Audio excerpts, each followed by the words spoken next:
আমি নিজে এই স্ট্র্যাটেজিটা ফলো করি এসবিআই ক্লার্ক প্রিলিমিনারি এক্সামিনেশনের কোয়ান্টিটিভ অ্যাপটিটিউডের সেকশনে 35 আউট অফ 35 পেয়েছিলাম। তো আমি সেই স্ট্র্যাটেজিটাই তোমাদের সাথে শেয়ার করতে যাচ্ছি কোয়ান্টিটিভ অ্যাপটিটিউডের। তো ভিডিওটা খুবই ইম্পর্টেন্ট হতে চলেছে, তোমরা অবশ্যই মন দিয়ে দেখবে, শেষ অবধি দেখবে। আর ভিডিও ভালো লাগলে অবশ্যই একটা লাইক করে দিও, আর চ্যানেলে নতুন হলে সাবস্ক্রাইব করতে ভুলো না। তো চলো ভিডিওটা শুরু করি।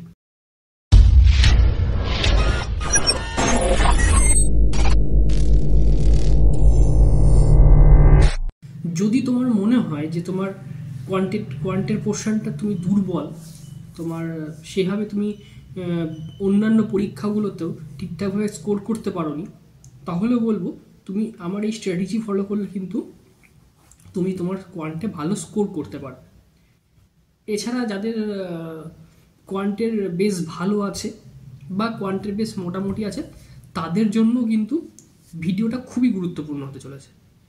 তো দেখো, একটা জিনিস তোমাদেরকে মাথায় রাখতে হবে, একটা পরীক্ষা তুমি যখন দিতে যাচ্ছ, ঠিক আছে, তার প্রথম যেটা স্টেপ, সেটা যে কোনো এক্সামের ক্ষেত্রেই হোক না কেন, যেটা মেন জরুরি সেটা হচ্ছে তার কমপ্লিট সিলেবাস করা। ঠিক আছে, কমপ্লিট সিলেবাসটা একবার কিন্তু পুরো সিলেবাসটাকে তোমাকে শেষ করতে হবে। ঠিক আছে, এই সিলেবাস যদি তোমাদের শেষ হওয়ার মানে হচ্ছে কি দাঁড়ায়, যে তোমার সিলেবাসে যা যা টপিকগুলো রয়েছে তার সম্পর্কে তোমার A to Z তুমি জানো, মানে তোমাদের কনসেপ্টটা ক্লিয়ার। এটা যদি হয়ে যায়, তারপর থেকে যে যে স্ট্র্যাটেজিগুলো তোমাকে নিতে হবে সেগুলো নিয়ে কিন্তু এই ভিডিওতে আলোচনা করব। তোমরা কীভাবে কনসেপ্ট ক্লিয়ার করছো সেটা কিন্তু আমি তোমাদের নির্দিষ্ট তোমরা যেভাবে তোমরা ক্লাস করো, ঠিক আছে, যে যে টিচারের কাছে ক্লাস করছো বা যা যা ফলো করছো সেগুলো করে নেওয়ার পরেও কিন্তু কনসেপ্ট ক্লিয়ার করে নেওয়ার পরে যে মেন বিষয় যেগুলো থাকে সেটা কিন্তু একটা অন্য লেভেলের প্রিপারেশনের জন্য দরকার। ঠিক আছে, সেই সমস্ত পয়েন্টগুলো কিন্তু আজকের ভিডিওর মাধ্যমে আমি বলবো। তো চলো, তো এক এক করে কিন্তু সেই পয়েন্টগুলো আমরা বুঝে নিই। প্রথমে একটা জিনিস মাথায় রাখতে হবে, তোমার সিলেবাস শেষ হয়ে গেলেও কোয়ান্টে ফুল মার্কস পাওয়ার জন্য বা কোয়ান্টে একটা ভালো রকম 30+ মার্কস পাওয়ার জন্য যেটা দরকার সর্বপ্রথমে সেটা হচ্ছে তোমাদের স্পিড, এবং স্পিডের পাশাপাশি যেটা দরকার সেটা হচ্ছে অ্যাকিউরেসি। ঠিক আছে, স্পিড তোমাদেরকে ইমপ্রুভ করা মানেই তোমাকে ক্যালকুলেশনের স্পিড বাড়াতে হবে। ঠিক আছে, এবং ক্যালকুলেশনের স্পিড বাড়ানোর পাশাপাশি যেটা করতে হবে সেটা হচ্ছে তোমাদের অ্যারিথমেটিকের জন্য তোমাদের কনসেপ্ট বিল্ড আপ করতে হবে। তুমি একটা অ্যারিথমেটিক দেখে যত তাড়াতাড়ি তুমি ক্যাচ করতে পারবে যে এই অ্যারিথমেটিকটা আমি এইভাবে করব, ঠিক আছে, যত তাড়াতাড়ি তোমার মাইন্ডে আসবে তত তাড়াতাড়ি কিন্তু তুমি সলভ করতে পারবে। অ্যারিথমেটিকের ক্ষেত্রে যতটা ক্যালকুলেশন থাকে তার থেকে তোমার প্রসেসটার, মানে তুমি কীভাবে প্রসেস করবে, কীভাবে তুমি সলভ করবে সেটা কিন্তু বেশি জরুরি। অর্থাৎ অ্যারিথমেটিকের কনসেপ্টটা কিন্তু তোমার সব থেকে বেশি জরুরি, এবং সেটা তুমি কত তাড়াতাড়ি তোমার মাথায় নিয়ে আসতে পারছো সেটাই কিন্তু একটা তোমার স্পিড বাড়ানোর ক্ষেত্রে কাজে লাগে। তো তোমার কনসেপ্ট ক্লিয়ার করা এবং এই সমস্ত স্পিডটা তখনই তোমার ফার্স্ট তুমি করতে পারবে সলভ, যখন তুমি যথেষ্ট পরিমাণে প্র্যাকটিস করবে। ঠিক আছে, তো এই বিষয়গুলো তো আসছে। তো আমি প্রথমে বলবো, প্রথম যে দুটো পয়েন্টের কথা বললাম আমি, এক ক্যালকুলেশন ফার্স্ট, আর একটা হচ্ছে তুমি মানে একটা অ্যারিথমেটিক বলো বা একটা কোয়ান্টিটিভ অ্যাপটিটিউডের প্রবলেমকে তুমি কত তাড়াতাড়ি ভাবতে পারছো যে আমি কীভাবে সলভ করবো, এই দুটোর কথা আমি বলবো।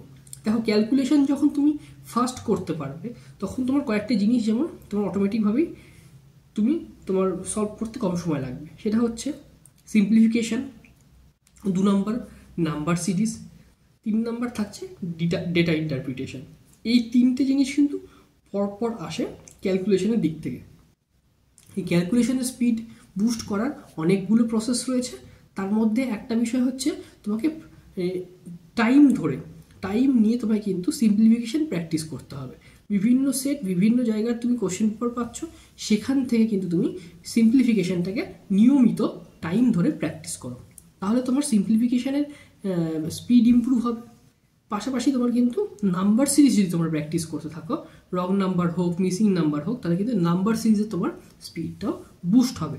ঠিক আছে, এর পাশাপাশি কি আসতে হবে, ডেটা ইন্টারপ্রিটেশন। দেখো, ডেটা ইন্টারপ্রিটেশনের স্পিড ইমপ্রুভ করার মূল যেটা বিষয় থাকে সেটা হচ্ছে তুমি কত তাড়াতাড়ি পড়তে পারছো। পড়ে যতটা বুঝতে পারছো, তো সেই পড়ে বোঝার ক্ষমতাটা যদি তোমাদের ইমপ্রুভ হয়, ঠিক আছে, ফাস্ট হয়, তাহলে কিন্তু তুমি সলভ করতেও ফাস্ট পারবে।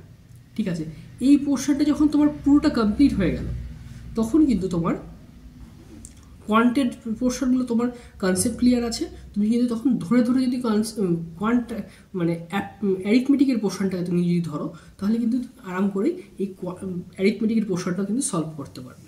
এবার অ্যারিথমেটিকের এই পোর্শনগুলোকে সমস্ত অ্যারিথমেটিকের যে চ্যাপ্টারগুলো আছে, চ্যাপ্টার ওয়াইজ ধরে ধরে তোমাকে কনসেপ্ট ক্লিয়ার করতে হবে। ঠিক আছে, যখন তোমার সমস্ত চ্যাপ্টারগুলোর কনসেপ্ট ক্লিয়ার হয়ে যাবে, ফর প্র্যাকটিস পারপাস তোমার টাইম ধরে যেটা করতে হবে সেটা হচ্ছে মিক্সড কোশ্চেন সলভ করতে হবে। মিক্সড কোশ্চেন কীরকম, তুমি ধরো 15টা বা 20টা অ্যারিথমেটিক নিলে, সেখানে সমস্ত রকম চ্যাপ্টার থাকবে, সেখানে প্রফিট অ্যান্ড লস থাকবে, সেখানে সিম্পল ইন্টারেস্ট, কম্পাউন্ড ইন্টারেস্ট থাকবে, সেখানে স্পিড টাইম ডিস্টেন্স থাকবে, সেখানে তোমার বোট অ্যান্ড স্ট্রিমের প্রবলেম থাকবে, সেখানে পার্সেন্টেজের প্রবলেম থাকবে। আর সেখানে আরও একটা জিনিস যোগ করতে হবে, সেটা হচ্ছে তোমার যে চ্যাপ্টারে তোমার কনসেপ্টটা তোমার ঠিকঠাকভাবে হয়নি বা তোমার যে প্রবলেমগুলো করতে আটকে যায় তার একটু প্রবলেম বেশি, মানে তার তুমি যদি অন্যান্য চ্যাপ্টারের প্রবলেম দু একটা প্র্যাকটিস করে থাকো, দুটো একটা করে প্র্যাকটিস করে থাকো ওই কোশ্চেন পেপারটার মধ্যে, ওই সেটটার মধ্যে, তাহলে কিন্তু যে চ্যাপ্টারগুলোতে তুমি আটকে যাও সেখানকার কিন্তু একটু বেশি সংখ্যক প্রশ্ন তোমায় রাখতে হবে। তো এইভাবে যদি তুমি ডেইলি প্র্যাকটিসটা করো এই যতদিন বাকি রয়েছে এক্সামিনেশনের আগে, তাহলে কিন্তু অটোমেটিকভাবেই তোমার অ্যারিথমেটিকটাও ইমপ্রুভ হবে। পাশাপাশি মক টেস্ট তোমরা যেভাবে দিতে থাকছো সেটা কিন্তু তোমাদেরকে কন্টিনিউ করতে হবে। এর পরের দিনের ভিডিওতে আমি অবশ্যই একটা মক টেস্ট কীভাবে দেবে এসবিআই ক্লার্কের প্রিলিমিনারি, সেটা নিয়ে আমি ডিটেল আলোচনা করব। তাতে তোমাদের মক টেস্ট সংক্রান্ত সমস্ত প্রশ্ন তোমাদের ক্লিয়ার হয়ে যাবে। তো তোমরা যদি চাও তো অবশ্যই কমেন্টের মাধ্যমে জানাবে যে তোমাদের এরকম একটা ভিডিও দরকার আছে কিনা। ঠিক আছে, তো এইভাবে তুমি যদি এই স্টেপগুলো বা এই স্ট্র্যাটেজিগুলো ফলো করতে পারো, দেখবে তোমার অঙ্কের যে তোমার ভয়টা, যে তোমার হয়তো অঙ্কটা দুর্বল বলে তুমি যে ভয়টা পাচ্ছ, ঠিক আছে, সেটা কিন্তু তোমার কেটে যাবে একেবারেই। আর স্পিড ইমপ্রুভের বিষয়ে যে যে বিষয়গুলো বললাম, সেখানে আমি এর আগেও বলেছি, আগের ভিডিওগুলোতেও বলেছি যে তোমাদের 3টে জিনিস বা 4-5টা জিনিস তোমাদেরকে মাথায় রাখতে হবে। এক স্কোয়ার টেবিল, 2 নম্বর কিউব টেবিল, তারপরে 3 নম্বর হচ্ছে তোমাদের মাল্টিপ্লিকেশন টেবিল, 4 নম্বর কী থাকছে, 4 নম্বর পার্সেন্টেজ থেকে ফ্র্যাকশানে কনভার্ট। ঠিক আছে, এই বিষয়গুলো যখন তুমি করে রাখতে পারবে না, রেডি করে রাখতে পারবে, তোমার তখন কিন্তু অটোমেটিক তোমার স্পিডটা কিন্তু বাড়বে ক্যালকুলেশন করার ক্ষেত্রে। তো এই কটা জিনিস তোমরা মাথায় রাখো, রেখে তোমরা প্র্যাকটিস করে যাও এই কটা দিন, দেখবে তোমাদের স্পিড অভূতপূর্বভাবে চেঞ্জেস হবে। তোমরা দেখতে হবে, নিজে ফিল করতে পারবে যে তোমাদের স্পিড আগের থেকে অনেক গুণ বেড়ে গেছে। আর স্পিড বেড়ে যাওয়া মানেই যদি তোমার অ্যাকিউরেসি ঠিক থাকে, তুমি সেক্ষেত্রে কিন্তু কোয়ান্টিটিভ অ্যাপটিটিউডে এসবিআই ক্লার্কের প্রিলিমিনারিতে ফুল মার্কস স্কোর করতে পারবে। আজকের এই ভিডিওতে যে যে টপিক, যে যে কথাগুলো বললাম, সেগুলো যদি তুমি মানে পয়েন্ট টু পয়েন্ট যদি ফলো করতে পারো, তাহলে দেখবে তোমার কিন্তু এই সফলতা কিন্তু আসবেই আসবে, তোমার স্কোর কিন্তু ইমপ্রুভ হবেই হবে। তো যাই হোক, ভিডিওটাকে আর বড় করছি না, ভিডিওটা এই পর্যন্তই থাকছে, দেখা হচ্ছে নেক্সট ভিডিওতে। তো চলো, তার আগে যারা চ্যানেলে নতুন তারা অবশ্যই চ্যানেলটিকে সাবস্ক্রাইব করে দিও, আর ভিডিও ভালো লাগলে অবশ্যই একটা লাইক করো।